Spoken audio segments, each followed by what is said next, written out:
കേന്ദ്രം കേരളത്തെ സാമ്പത്തികമായി വരിഞ്ഞുമുറുക്കുകയാണെന്ന് മുഖ്യമന്ത്രി പിണറായി വിജയൻ. കിഫ്ബി വായ്പകളെ സംസ്ഥാന വായ്പകളായി പരിഗണിച്ച് പ്രതിസന്ധി സൃഷ്ടിക്കുകയാണ് കേന്ദ്ര സർക്കാർ ചെയ്യുന്നതെന്നും മുഖ്യമന്ത്രി പറഞ്ഞു. തദ്ദേശ തെരഞ്ഞെടുപ്പിൽ പരസ്പര സഹകരണത്തോടെയാണ് ബിജെപിയും കോൺഗ്രസും പ്രവർത്തിച്ചതെന്നും മുഖ്യമന്ത്രി ആരോപിച്ചു. വാളയാർ ആൾക്കൂട്ടാക്രമണത്തിൽ കൊല്ലപ്പെട്ട രാംനാരായണന്റെ കുടുംബത്തിന് 30 ലക്ഷം രൂപ നൽകുമെന്നും മുഖ്യമന്ത്രി അറിയിച്ചു.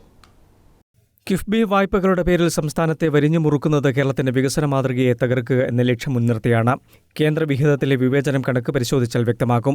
2025-26 വർഷത്തിൽ 14,350 കോടി രൂപയാണ് വായ്പയിൽ നിന്നും കേന്ദ്രം ഇത്തരത്തിൽ വെട്ടിക്കുറച്ചതെന്നും മുഖ്യമന്ത്രി പിണറായി വിജയൻ പറഞ്ഞു.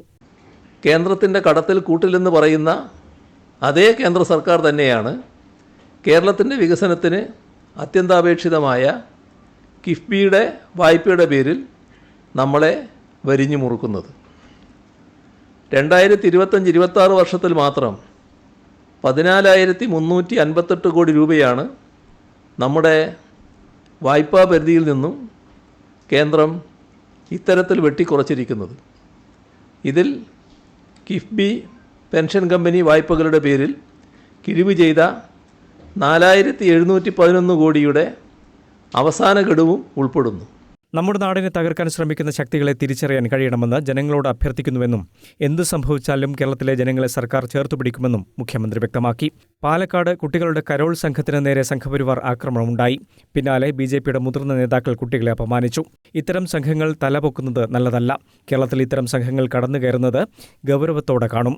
കുട്ടികൾ അടങ്ങുന്ന കരോൾ സംഘത്തിന് നേരെ സംഘപരിവാർ ആക്രമണമുണ്ടായി. ഈ അക്രമി സംഘത്തെ ന്യായീകരിച്ചാണ് BJP നേതാക്കൾ രംഗത്ത് വന്നത്.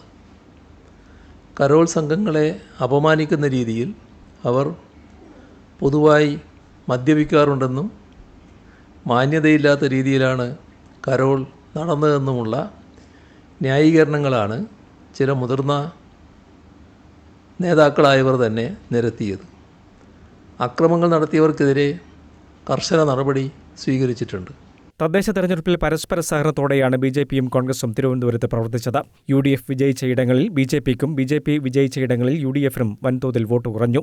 ഇത് സാധാരണ നിലയിൽ സംഭവിക്കുന്നതല്ലെന്നും മുഖ്യമന്ത്രി ചൂണ്ടിക്കാട്ടി. ഇപ്പോൾ തിരുവനന്തപുരം കോർപ്പറേഷൻ്റെ കാര്യം പറഞ്ഞാൽ തിരുവനന്തപുരത്ത് ഏറ്റവും കൂടുതൽ വോട്ട് നേടിയത് ഇപ്പോൾ കോർപ്പറേഷൻ അതിർത്തിയിൽ ഇപ്പോഴും LDF തന്നെയാണ്.